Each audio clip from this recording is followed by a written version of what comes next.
Let's look at 3 real-world cases that illustrate the risk. First, on November 30th, 2018, a Cessna 550 Citation II flown single-pilot in IMC with 11 souls on board was on final approach into Fargo, North Dakota. The approach was unstable, improperly configured, with accumulating ice and rising workload in low visibility conditions. Had stabilized approach criteria been treated as non-negotiable, they could have prompted an early go-around while time and margin remained. Instead, the decision was delayed. When the pilot finally attempted the go-around, the aircraft stalled at low altitude. The NTSB cited the pilot's failure to lower the flaps and maintain sufficient airspeed, the ice buildup and task saturation from insufficient qualifications contributing to an aerodynamic stall and loss of control. Remarkably, all on board survived with only minor injuries.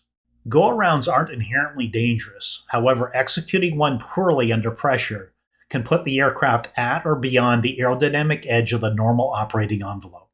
Next, on October 31st, 2022, a Hawker Beechcraft 58 conducted an IFR approach in IMC near Alpharetta, Georgia. The pilot was vectored for the RNAV approach, acknowledged ATC instructions, and declared a go-around shortly after beginning the descent.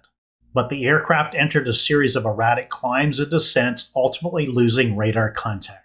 Witnesses reported the aircraft emerging from the clouds in a high-speed steep descent before impact. The NTSB stated the probable cause as the pilot's loss of aircraft control for unknown reasons. Although medical factors could not be ruled out, the flight profile alone highlights how quickly performance can degrade when workload peaks exceed capacity in instrument conditions. Finally, Atlas Flight 3591. On February 23, 2019, a Boeing 767-300 freighter was descending into Houston when a go-around mode was inadvertently activated. The first officer, caught off guard, became spatially disoriented and made aggressive nose-down inputs. The aircraft entered a steep dive and impacted Trinity Bay, killing all 3 on board.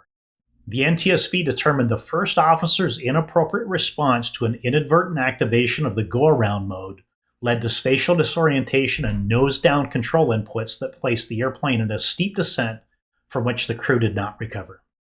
3 very different scenarios, one survivable, the other 2 not. But all shared a common thread: instability during go-around, degraded awareness, and breakdown in execution. The Citation Jet Pilots Association, CJP, addressed this by introducing Safe to Land in 2022.